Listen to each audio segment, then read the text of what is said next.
경제가 이렇게 쉬울 수 없다. 경제가 이렇게 시원할 수 없다. 경제가 이렇게 색다를 수 없다. 경제 직설입니다. 자, 오늘 이 두 분과 함께 하도록 하겠습니다. IT 전문 매체 테크엠의 강진규 기자 그리고 로보어드바이저 업체 파운트의 김영빈 대표 모셨습니다. 어서 오세요. 네, 안녕하십니까. 네, 반갑습니다.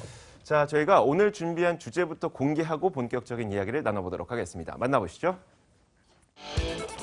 자, 오늘 준비한 주제 바로 이겁니다. 로보어드바이저의 진실입니다. 사실 좀 오해를 하고 계시는 분들이 많을 것 같아서 로보어드바이저가 뭔지에 대해서 오늘 이야기를 해드릴 건데 제가 오늘 출연하신 김영빈 대표님에 대한 간략한 소개부터 좀 드리는 게 좋을 것 같아요. 왜냐하면 뭐 이런 분이 다 있어요. 그런 생각이 들어요. 저는 서울대 경제학과 나오셨죠? 네. 그리고 뭐 수석 졸업하셨다면서요? 아닙니다. 수석까지는 아니고 최우등 졸업. 최우등 졸업. 그리고 서울대 로스쿨 또 들어가셨고, 네. 보스턴 컨설팅 계셨고, 네. 굉장히 엘리트 코스 같은데 그렇죠. 아프가니스탄 파병 다녀오셨다면서요? 네. 뭐 이런 것도 있고, 그 오토바이 타고 세계 일주도 하시고. 네. 그래서 무슨 이야기가 나오냐면은 그 한 언론사에서 똘끼 충만한 엘리트 코스를 밟은 이단아라고 표현을 하고 있어요. 자, 그런 분입니다. 그런 분이 이제 로보어드바이저 업체를 이제 만들고 계속해서 일을 진행해 나가고 계시는 분인데, 자, 일단 파운트에 계시는 거죠. 대표를 네. 맡고 계시고. 네. 이 파운트가 어떤 회사예요? 파운트는 로보어드바이저 서비스를 제공하는 회사입니다. 네네. 그래서 로보어드바이저가 뭔지 설명을 드린다면요. 말 그대로 로보라는 네. 그 자동화된 그 인공지능 빅데이터 전문으로 하는 그런 그 기계가 네. 파이낸셜 어드바이저 서비스를 주게 되는 겁니다. 더 쉽게 이야기하면 기존의 고액 자산가들만 받을 수 있는 그런 PB 서비스, 네네. 그 포트폴리오를 제공받는 자산 관리 서비스를 대중에게 다수의 서민층에게도 제공할 수 있는 서비스를 저희가 제공하는 회사입니다. 근데 기사를 보니까 그 투자의 귀재라고 불리는 짐 로저스에게 투자를 받았다면서요? 네, 저희 회사의 고문이시기도 하고 네. 첫 번째 엔젤 투자자이시기도 합니다. 투자를 직접 해주셨고 연락도 하신다면서요? 네, 사실 전화번호 갖고 계시죠? 네, 저랑은 인연은 제가 네네. 모터사이클 세계 일주를 하면서 좀 네네. 인연이 시작돼서 그 이후에도 좀 꾸준히 연락을 좀 주고 받았었는데 이 오. 사업을 한다고 했을 때는 처음엔 되게 부정적이셨어요. 그래요? 자기는 이런 알고리즘 투자를 믿지 않는다. 어. 사실 그런 게 가능하다면 은행에 돈 빌려서 네. 뭐 직접 해야지 이런 걸 왜 서비스로 만드냐라는 어. 식으로 이제 굉장히 회의적으로 질문하셨었고 네네. 네, 이 로보어드바이저는 그렇게 우리가 주식 찍기를 하는 게 아니다. 네네. 이건 오히려 운용보다는 서비스의 개념에 더 가깝다라는 부분을 충분히 설명을 드리고 아마 오늘 그 진실에 대해서 말씀드리게 될 것 같은데요. 그 말씀이 되게 중요할 것 같아요. 주식 찍기가 아니다. 네. 많은 분들이 이제 로보어드바이저에 대해서 오해하고 계시는 부분이 사람이 만약에 펀드 매니저나 아니면 자산운용사가 뭐 예를 들어서 3에서 5% 정도의 수익률을 낸다면 이 로보어드바이저는 인공지능이 해주는 거니까 사람보다는 나아야 되지 않겠어? 라고 생각하는 게 당연하고 그러면 로보어드바이저는 한 10%, 20%, 뭐 많게는 뭐 100%까지 수익률 올려줘야 될 것 같은데 그런 게 로보어드바이저가 아닌가요? 사실 그런 거는 로보어드바이저, 그러니까 미국에서 사실 시장이 커지고 있는 네네. 그 로보어드바이저의 산업과는 정의가 안 맞는 부분이라고 할 수 있고요. 어. 로보어드바이저의 기본 전제는 사실 시장은 예측하기 어렵다입니다. 앞으로 향후에 이 주식 가격이 오를지 내릴지 이건 네. 정말 어려운 일이다. 예, 예. 그 예측하는 것이 거의 불가능에 가깝더라. 하지만 자산들의 관계를 분석하는 것은 데이터랑 그다음에 데이터 분석과 기계가 잘할 수 있는 영역이라는 걸 시작을 합니다. 네네. 예를 들면 주식과 채권의 관계, 그리고 이런 대체 투자들과의 관계, 네. 이를테면 대형주가 오를 때 아니면 코스피가 오를 때 채권들은 어떤 움직임을 가지는지, S&P 500 같은 미국의 그런 지수가 변동을 할 때 네. 한국은 또 어떻게 반응을 하는지 이런 큰 틀에서의 그런 인덱스들은 충분히 분석을 해봤을 때 유의미한 좀 관계들을 정의할 수가 있게 됩니다.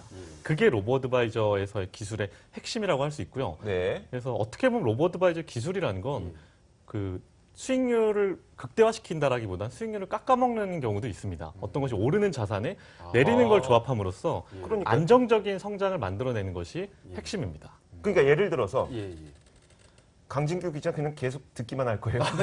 좀 이따 좀 말씀 좀 해주세요. 알겠습니다. 예를 들어서 주식이라는 것이 1만큼 오를 때 예. 뭐 채권이라는 것은 한 0.8만큼 떨어지더라. 그럼 예. 이 두 가지를 조합을 하게 되면은 주식이라는 것이 오르는 그런 시기에는 채권을 좀 비중을 줄이고 주식을 좀 많이 담아서 거기서 수익률을 내고 그리고 반대로 이 주식이 떨어질 때에는 채권의 비중을 좀 높여서 거기서 수익률을 또 조금 더 높이고 이런 식으로 하다 보면 된다는 맞습니다. 거죠. 근데 문득 드는 생각이 주식이 좋을 때 그냥 주식 넣어놓으면 안 돼요? 왜 채권 굳이 넣어놔야 돼요? 결국에는 이 자산 관리의 키는 시장의 방어와 되게 연결이 됩니다. 네. 사실 금융 위기들을 겪은 사람들은 자신의 자산이 반토막이 나는 경험들을 하게 됐었어요. 네. 그리고 중간중간에 작년만 해도 브렉시트와 뭐 미국 대선들의 큰 그 변동성이 큰 위기들을 겪는데 상당히 이런 부분 때마다 투자자들은 동요하기 마련이고요. 네. 잘못된 의사선택으로 사실 자산을 잃게 됩니다. 근데 아. 결국엔 자산 관리라는 건 꾸준하게 조금씩 성장해내서 그런 복리의 효과를 누리는 것이 굉장히 중요한데 그런 측면에서 로보 어드바이저는 사실 굉장히 큰 강점을 갖고 있다고 할 수 있습니다. 알겠습니다. 물론 고수익을 낼 수 있는 상품이 무엇인지 알지만 안전성을 위해서 거기서 조금 수익률을 깎아먹는 상품이 있더라도 그걸 같이 넣어서 맞습니다. 나중에 문제가 생겼을 때 거기에서 또 수익을 내면서 안정적인 수익을 계속 올려가 주는 게 네. 로보 어드바이저다. 네. 뭐 한 100%, 200%막 내 자산이 2배로 불어나는 그런 게 아니라 네, 알겠습니다. 아, 근데 그 네. 말씀이 맞는 게 이렇게 보면은 이제 투자하시는 분들이 그러니까 두 마리 토끼를 다 요구를 하세요. 그러니까는 보면은 그러니까 말씀대로 되게 고수익을 되게 원합니다. 그러니까 딱 쪽집게처럼 찝어서 이제 뭐 20% 30% 수익을 원하는데 근데 또 한편 마음에서는 근데 내가 이 투자한 자산이 이거 깎이면 안 된다. 네네. 이 안정성이 또 중요하다. 음. 그렇게 해서 이제 두 가지의 절충점을 이제 찾고 있는데 근데 말씀하신 것처럼 이제 그 뭐 세계 경제위 글로벌 경제위도 네네. 겪고 IMF도 겪고 이런 많은 이런 학습 효과 때문에 사람들이 지금 이제 좀 더 안정적인 거를 찾게 되는 거죠. 근데 또 안정적인 걸 너무 추구하면은 뭐 은행 예적금 같은 경우는 지금 해도 한 1, 2%밖에 안 되잖아요. 네네네. 그러니까 이제 그런 거는 이제 할 수가 없는데 근데 또 이제 그런 투자를 해서 고수익을 내고자 하니까는 또 이게 또 불안한 심리들이 있는 거죠. 사람들이 없다는 걸 알면서도 저렴하고 좋은 중고차를 찾는 거예요. 이게 자꾸 문제가 되고 또 거기에서 예. 원하지 않는 결과가 발생을 하게 되는데 일단 로보 어드바이저는 그 사이에 어떤 절충점 네. 아주 싸지는 않지만 예. 그래도 어느 정도의 질이 있는 그런 중고차를 찾아주는 게 로보 어드바이저다라고 보면 될 것 같은데 네. 현재 글로벌 상황의 로보 어드바이저 현황이 어떤 상황인가요 지금? 그러니까 지금 같은 경우에 이제 미국이나 이런 쪽에서는 네네. 굉장히 지금 활발하게 좀 네네. 진행이 많이 좀 되고 있습니다. 그래서 미국에는 그냥 그 은행들이나 이제 금융권 쪽에서 네네. 당연히 이거를 이용을 해서 이제 안정적인 그런 그 로보 어드바이저 그걸 좀 갖고 가자. 네. 그런데 그 미국 같은 경우에 이제 스타트업들이 워낙 많이 생겨가지고 이쪽에서는 오히려 과당 경쟁이 돼서 이게 이 로보 어드바이저에 대한 거를 네. 이제 그 수수료나 이런 걸 너무 이제 덤핑으로 치고 있기 때문에 오히려 이게 치킨 게임이 되는 게 아니냐. 이게 네네. 서로 이게 좀 역효과가 나는 게 아니냐. 그런 좀 부작용도 나오고 있고요. 그렇기 때문에 이게 좀 더 이제 좀 프리미엄 서비스, 그다음에 이게 좀 더 다른 분야에 적용하는 네. 그런 부분들에 대해 가지고서는 이게 좀 논의가 되고 있습니다. 근데 뭐 국내 같은 경우도 보면은 이제 수년 전부터 네. 이제 좀 로보 어드바이저에 대한 관심들이 좀 많아져가지고요. 네. 초기에 좀 언급을 해주신 것처럼 지금 뭐 많은 이제 금융권이나 그다음에 이제 그 로보 어드바이저 업체들이 이게 준비를 하고 있고 실제로 예. 그러면 금융권과 로보 어드바이저 업체들이 뭐 예. 제휴를 맺어서 지금 하고 있어요. 어떤 그렇죠. 것들이 있어요? 아니 지금 이제 네. 대표님 나오셨는데 네네. 이제 대표적으로 이제 파운트 같은 경우에 네. 이제 우리은행 쪽하고 같이 협력을 해서 지금 그 말씀하셨던 로보 어드바이저 테스트베드에도 지금 참가를 하고 있습니다. 네네. 그리고 지금 계속 이제 양측에서 연구 개발을 하고 있어가지고 5월에는 신상품이 나오는다고 알고 있는데 맞죠, 대표님? 네. 아, 그 예. 목표로 지금 준비하고 예, 있습니다. 그렇습니다. 근데 이제 파운트뿐만 아니고 이제 뭐 그 이제 신한은행 같은 경우에 네네. 이제 디셈버 쪽하고 해서 좀 준비를 하고 있고 그 다음에 KB 국민은행 같은 경우에는 네. 이제 쿼터백 자산운용 어. 그 다음에 이제 그런 그 은행들 쪽에서 이제 되게 다양하게 좀 내용을 보고 있더라고요. 그러니까 KB 네네. 국민은행 같은 경우는 이제 지금 쿼터백하고 협력을 하고 있기는 한데 네네. 근데 그게 이제 거기만 딱 이렇게 협력한다는 게 아니고 되게 다양하게 좀 협력을 어떻게 더 이렇게 효율적으로 갖고 갈 수 있을까 그런 부분을 보고 있다고 좀 말씀들을 하시더라고요. 예. 알겠습니다. 예. 자, 그런데 그 로보 어드바이저를 보다 보면은 어떤 궁금증이 생기냐면요. 예를 들어서 시장이라는 건 사람의 말에 따라서도 움직이잖아요. 예를 들어서 뭐 옐런 의장이 무슨 말을 했어요. 아니면 뭐 브렉시트 선거 결과에 따라서 시장은 완전 정반대로 움직일 수도 있고 네, 맞습니다. 그러면은 이 로보 어드바이저라는 게 그 TV를 시청하다가 아 이거 안 되겠다 브렉시트 날 것 같아 하면서 전략을 수정하나요? 엄밀히 말하면 그런 방식은 아니고요. 네. 시장 전체의 그런 국면을 분석하게 됩니다. 특히나 가장 중요한 건 마켓 전체의 변동성이라고 할 수 있는데요. 네. 마켓이 변동성이 크다라는 건 사실 오를 수 있는 가능성이기도 하고요. 폭락할 네. 수 있는 가능성이 양쪽으로 다 열려 있는 걸 네네. 의미합니다. 네, 이를테면 뭐 회사마다 다른 전략을 쓸 수 있겠지만 저희 파운트 같은 경우에는 이런 국면에서는 조금 더 안정적으로 고객의 자산을 지키는 걸 먼저 우선을 합니다. 그래서 뭐 작년 같은 브렉시트 때도 저희는 안전자산을 조금 더 넓히는 방향으로 시장을 방어해냈었고요. 네네. 근데 향후에는 이제 어떤 방식으로 로보 어드바이저 진화할 것인가에 대해서는 네. 현재 저희는 파운트 AI를 또 자회사로 설립해서 네네. 관련된 이제 머신러닝과 딥러닝 그 관련 그 박사님들을 또 많이 그 연구를 하고 있는 중인데요. 네네. 지금은 NLU라는 자연어를 이해하는 그 AI 기술들이 있습니다.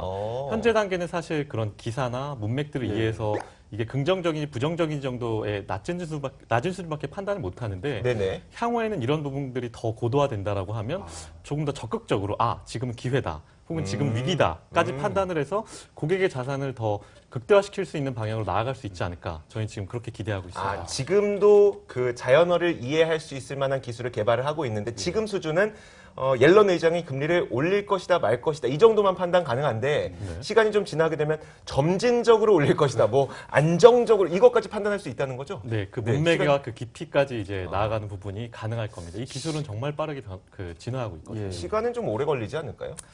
저는 사실 작년과 올해 또 신기술이 중간에 나왔어요. 네. 그리고 특히나 구글이 원천 기술을 보유하고 있는데 이런 원천 기술을 보유하고 있는 회사에서 그거를 오픈 소스로 공개를 합니다. 저는 이 인공지능의 혁신성이라는 건 네네. 이런 공개와 공유가 핵심이라고 생각을 하고요. 저희 같은 작은 회사도 어떻게 보면은 그런 공개된 원천 기술을 바탕으로 네. 데이터와 접목해서 응용이 가능한 것 같습니다. 저는 그래서 이 분야가 사람들이 기대하는 것보다 더 빠르게 발전할 거라고 믿고 있습니다. 알겠습니다. 그렇다면은 이 로보 어드바이저가 우리에게 고수익보다는 안전한 그러니까 위험한 상황에서도 안전한 수익을 균일하게 좀 만들어줄 수 있는 게 로보 어드바이저라면 어떤 사람들이 로보 어드바이저를 사용하면 제일 좋을까요? 주요 고객 대상층이라고 할까요? 어떤 사람들을 가장 타겟으로 삼고 있어요? 사실 모든 사람들에게 꼭 필요한 서비스라고 생각을 해요. 네네. 왜냐하면 대한민국은 앞으로 저금리 시대에 돌입할 거고요. 네네. 이미 사실 돌입했다라고 봐도 좋습니다. 근데 부동산은 더 이상 사실 투자의 대상이 아닌 걸로 시대는 변화하고 있습니다. 네. 이런 상황에서는 자신의 자산을 관리하지 않으면 120세 세대, 100세 이상이 넘어간 이 세대에서는 사실 생존의 위기에 직면을 해야 됩니다. 그렇죠. 그러기는 모두에게는 꾸준하게 안정적인 좀 복리 이자를 누릴 수 있는 자산 관리가 필수이고요. 네네. 그런 사람들에게는 결국은 이 로보 어드바이저가 가장 좋은 대안입니다. 왜냐하면 이게 안정적이고 또 가장 저렴하기 때문이죠. 네. 그래서 저희 파운트의 메시지는 우리에게 돈을 맡긴다고 하더라도 당신을 부자로 만들어드릴 수는 없습니다. 하지만 당신의 믿고 노후를 맡길 수 있는 자산관리 서비스를 주겠습니다라는 네. 게 저희가 고객한테 주는 약속이거든요. 이런 분들에게 있어서는 저는 로보 어드바이저는 필수라고 생각을 하고요.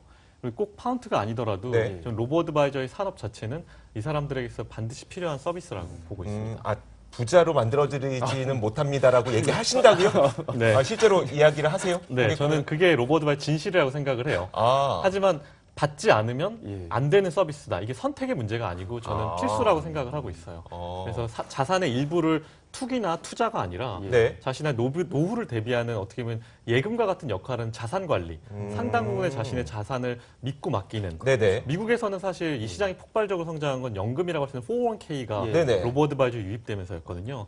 사실 이 부분과 로보 어드바이저는 가장 궁합이 잘 맞는다고 보시면 될 것 같습니다. 해외에서는 지금 연금을 로보 어드바이저로 돈을 굴리고 있다고요? 네, 그 부분이 이제 로보 어드바이저가 가장 잘 만든다는 생각에 그렇겠네요. 고객들이 자신의 이제 노후 자산을 로보 어드바이저에 맡기고 있는 상황입니다. 지금은 보험에 맡기는데 이게 중간에 해약했을 때 손실이 너무 커요. 네, 언제든지 돈도 뺄 수 있고 사실 오. 높지 않은 사업비, 보험은 네. 사실 그 안에 가려진 여러 가지 사업비들이 있고 사업비를 네. 뭐 선취 수수료를 먼저 떼다 보니까 내가 뭐 10% 수익률 낮다 그래도 마이너스인 경우도 되게 많고 맞습니다.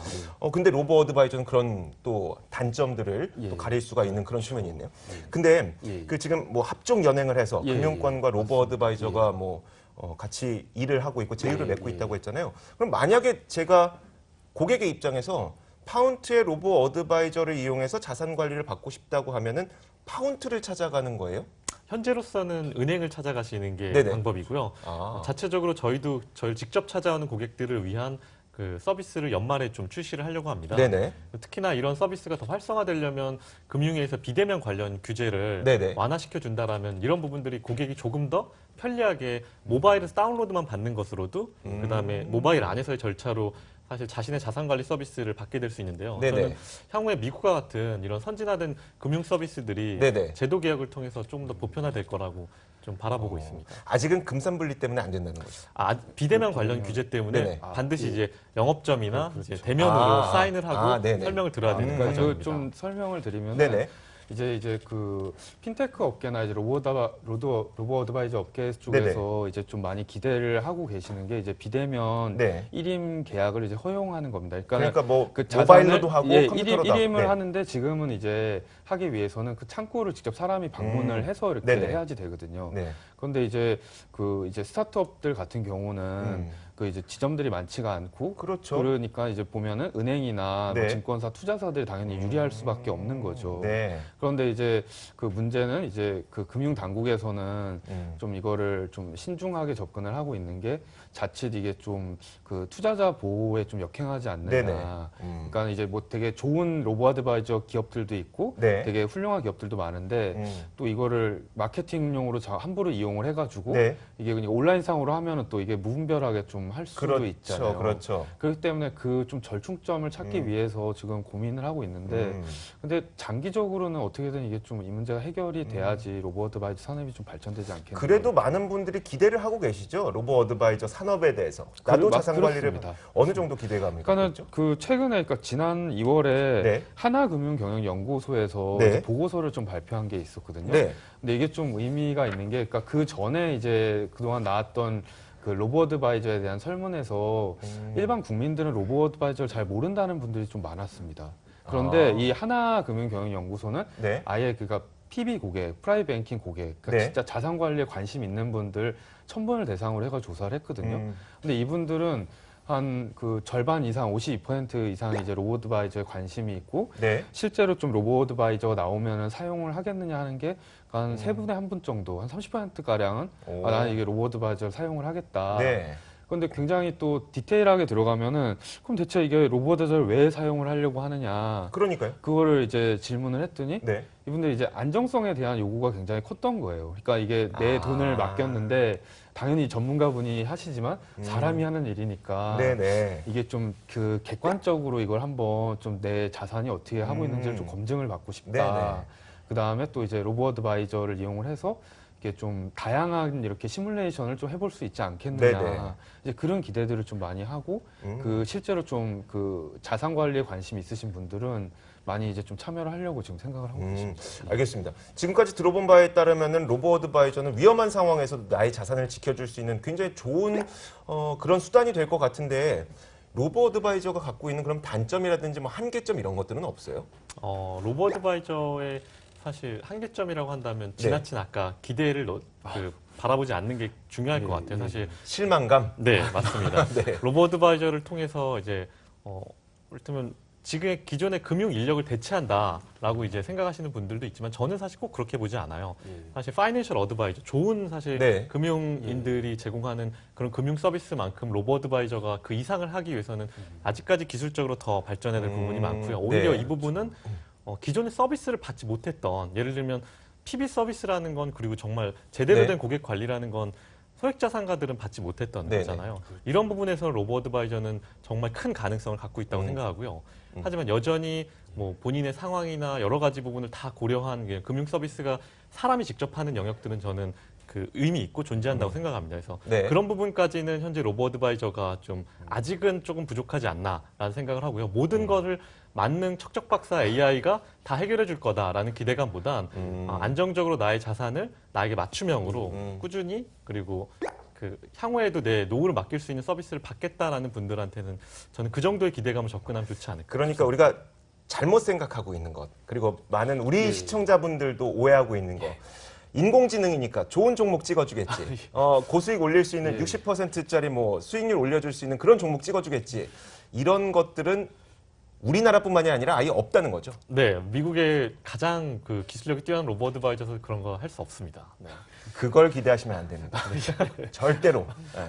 로보 어드바이저에 대해서 사실 그 모르는 분들이 더 많다고 아까 말씀하셨잖아요. 일반인들 많이 아는 분들조차도 오해를 하면서 뭐 인터넷상에서 로보 어드바이저라는 이름을 쓰면서 거기에서 우리는 고수익 올려줍니다. 이런 것들은 거의 사기성에 가깝다. 예, 뭐 모든 걸 그렇게 말할 수는 없겠지만 네네, 그렇죠. 사실 네. 검증하기는 어려운 일이지만 사실 고객의 욕망을 자극해서 로보 어드바이저를 마케팅 수단으로 사용하는 부분에 대해서는 네. 저는 꼭 주의하셔야 되지 않을까 싶습니다. 그런데 여기에서 어떤 문제점이 생기냐면, 그럼 문제점이라고 해야 될까요? 로보 어드바이저는 그 지금까지 말씀하셨던 것처럼 한 3에서 5%, 한 8% 정도의 안정적인 수익률을 꾸준히 올려주는 거라고 했잖아요. 네. 그러면 로보 어드바이저 업체들끼리의 차별화가 없을 것 같아요. 그럼 내가 파운트를 가든 아니면 뭐 다른 뭐 쿼터백이라고 했나요? 쿼터백을 가든 똑같이 5% 수익률을 올려준다면 뭐 차별화가 될 게 없을 것 같은데 내가 만약에 로보 어드바이저 업체를 선택을 해서 아 이쪽에 가야 되겠다. 어떤 기준으로 가야 되는 건가요, 그러면? 사실 제일 중요한 건 그 업체 얼만큼의 좀 기술력을 보유하고 있는가라는 부분 되게 중요할 것 같아요.